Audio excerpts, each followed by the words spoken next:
First World War, young officers of the German army were introduced to an esoteric lodge called Thule.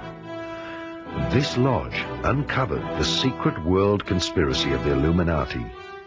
These officers were extremely excited when they discovered that the war they had just lost had already been predicted as a conspiracy during the 19th century in the secret scripts of the wise men of Zion.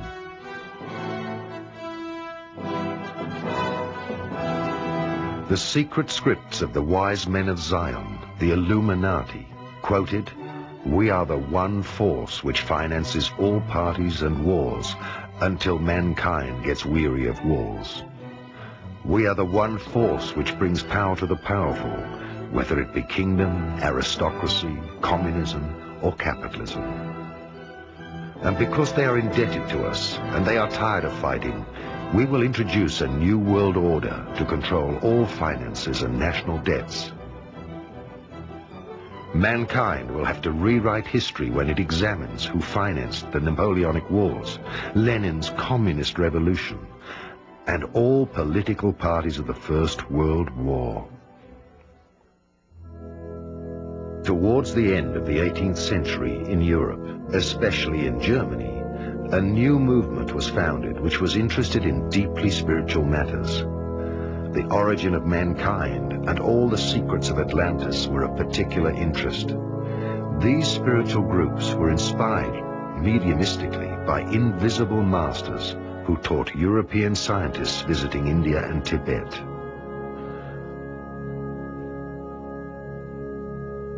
The foundations for these secret esoteric teachings were the secret writings of Petrova Blavatsky. At the beginning of the 19th century, various esoteric groups, such as the anthroposophists of Rudolf Steiner, were directly issued from these teachings. They mentioned the coming of a new age, which would be preceded by a great battle between good and evil. The teachings by the invisible masters of Shambhala were mixed by the esoteric followers of the time with other religions such as Hinduism, Buddhism, and John's secret Christian prophecies. Many newly founded occult sects discovered that there were esoteric lodges before them, such as the Freemasons, the Rosicrucians, and the Illuminati, who were pulling the strings of world politics.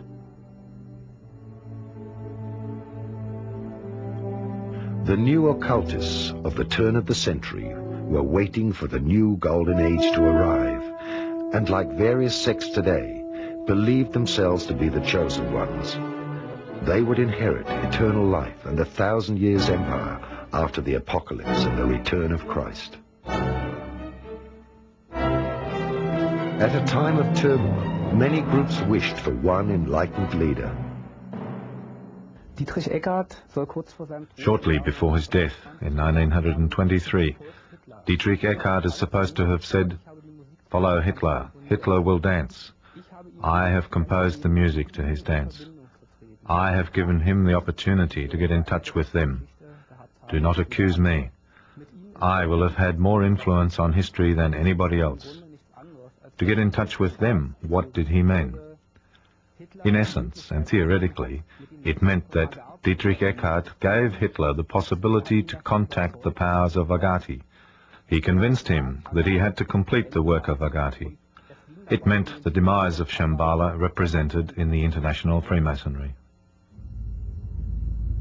In 1912, von Symbottendorf founded the Germanic Order in Bad Aibling, out of which emerged various occult ideas, which would later trigger the Great Tragedy.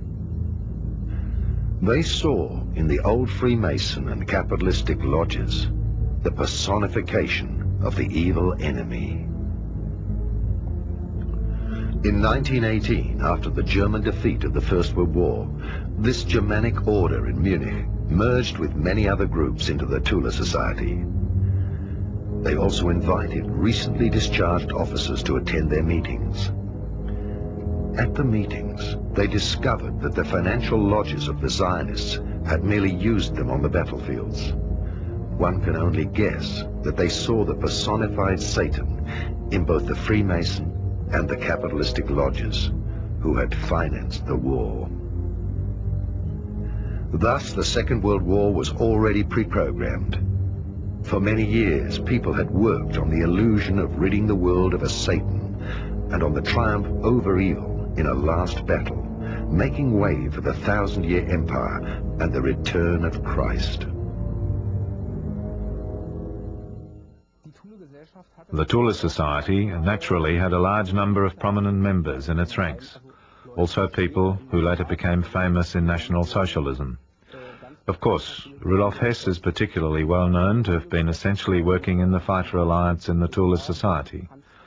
Hans Frank, later Minister for Justice in Bavaria and Minister without a portfolio in the Third Reich, was also one of them. Alfred Rosenberg, the so-called chief ideologist of the Nazi NSDAP, who later wrote The Myth of the 20th Century, was also a member of the Thule Society. We must not forget one man who did not live to see the Third Reich, but who had a striking and important influence on Hitler, the writer and poet Dietrich Eckart. Dietrich Eckart essentially became famous for his revised version of Peer Gynt, which was then performed. He was also known as a poet, author of some significant fighter songs of the Nazi NSDAP. This man strongly influenced Hitler.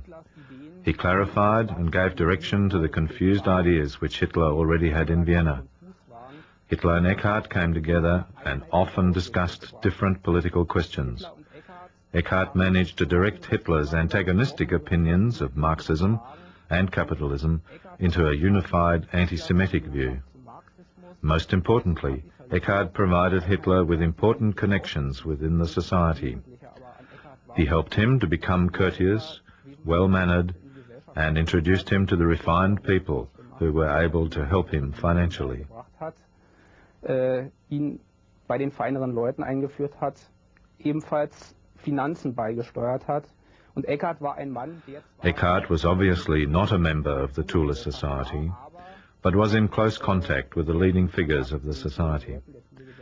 One must imagine all this like a spectrum, in which individual association memberships were not so important, but where the people from the different organizations and parties repeatedly met, where there was overlapping in the membership, but where in a particular period, that is specifically in Munich at the beginning of 1919, crystallization centers increasingly emerged. One of them was definitely the Thule Society, and all the important people who met at the time essentially fought against Marxism, met at the Thule Society or in its sphere of influence. Out of the Thule Society emerged the idea, as Sebottendorf, the founder of the society, declared, that support for the national cause should also come from the working class, and not only from the middle classes and bourgeois circles. These ideas had also spread to others, as for example the engineer Paul Tafel, also a member of the Germanic order. Sebottendorf appointed one of his associates, the sports journalist Karl Hara, to create a political working circle within the Thule Society. Hara did so, and happened to meet Alfred Drexler, with whom he worked closely. In January 1919, Hara and Drexler founded the German Workers' Party, which had its origin in Drexler's Free Workers' Community for Peace. One can say that the original building of the Nazi NSDAP was laid by the Thule Society. Hara was a Thule brother. Drexler was also moving in these circles. And the initial people of the DAP all came from the Thule Society circles. Weil Hara war ein Thule-Bruder, Drexler verkehrte auch in dem Umfeld und die ersten Leute, die in der DAP Einfluss hatten, waren aus dem Umfeld der Thule-Gesellschaft. The Thule organization secretly made great plans to release mankind from the financial conspiracy. To them, the Illuminati, Freemasons, and Zionistic financial connections represented a world dictatorship which had to be fought and defeated. However, it would still take a while until they found a political candidate who would represent them in power.